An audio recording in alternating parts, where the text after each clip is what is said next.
What's up guys, Chris here, and today I'm going to be giving you guys a very special review. You see, a couple months back, around September, October, was kind of something that I've been putting off for a little while now, I was approached by a member of Moonquill. It is an original publisher. It's a small publishing company that is in charge of basically getting people who want to write original English light novels to post their works and have them actually published in physical books, whether it or online as well. Now, this particular series is called A World Without God, Fallen Angels. That is the book arc that I am reviewing today. They approached me, gave me a digital copy of the book, and look, I'm not one for reading light novels. I've stated this in older videos, as I do prefer to read manga more, but I figured I might as well give this a shot, and maybe it'll give me a better appreciation for light novels in general, and maybe I'll start collecting or reading them. The thing that I kind of find hard is to make a review based on a book. I was originally going to just have me talking in a vlog-shaped format, but regardless, it's not going to be that visually entertaining. So this is more of a podcast type deal for this review video. It's going to be rather short, as I don't want to spoil this entire book. So I read it once, and I honestly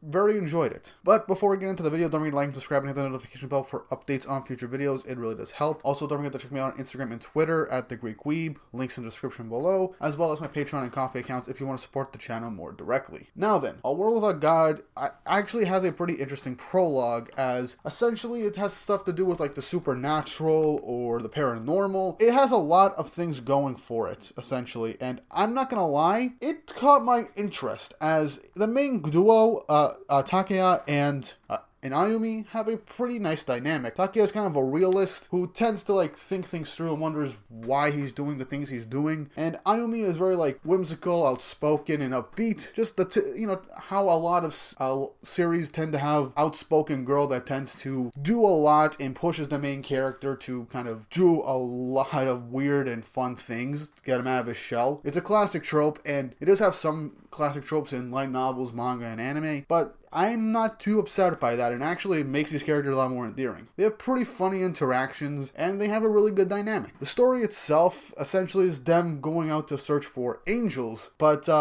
it leads to a bunch of weird coincidences and encounters that does change his life. And they try and figure all these things out. It's basically like it's literally a supernatural mystery series. Now, this does take place in one small town with all these different events, and I'm not going to sugarcoat it. I was lost at first. I was kind of lost, but I did get the gist of things as I continued reading the series. Now, this one book, I do like how they're doing a good job with foreshadowing future events, the whole idea of these angels that they're searching for. The thing that I do like is just the overall mystery that we're going in. Like, what are these angels? What is the full scope of what's going on? And what is the mysteries around this town? And why are all these supernatural and paranormal events occurring, especially as of recently? And what new answers and just bizarre things will the main duo discover? And how will this grow and change them?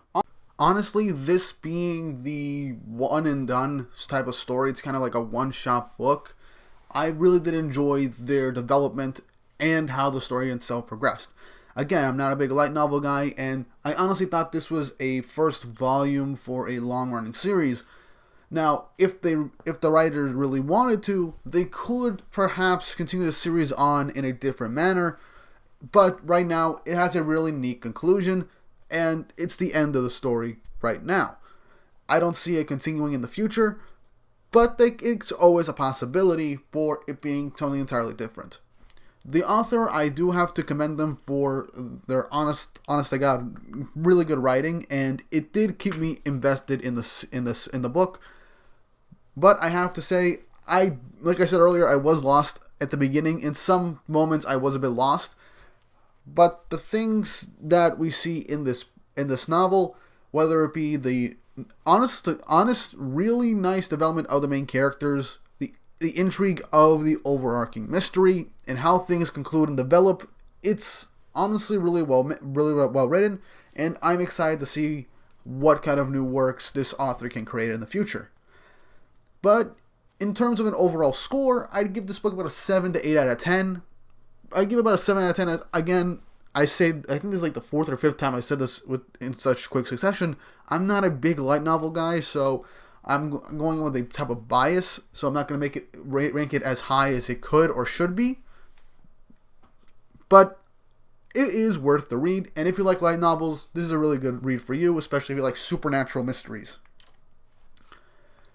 But if you want to support this writer, as well as Moonquill in general, I will leave a link in the description to Moonquill's main site, as well as a site for where the book is, so you can place an order to get your copy today.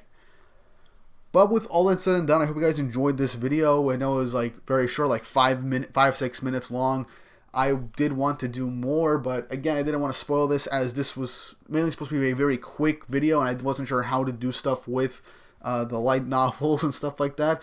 As you saw during this whole video, I did add some illustrations done that and were shown throughout said light novel, and the art itself is also really good when we get to the art the art in this series and in this whole book. It's really good, and the artist is really amazing.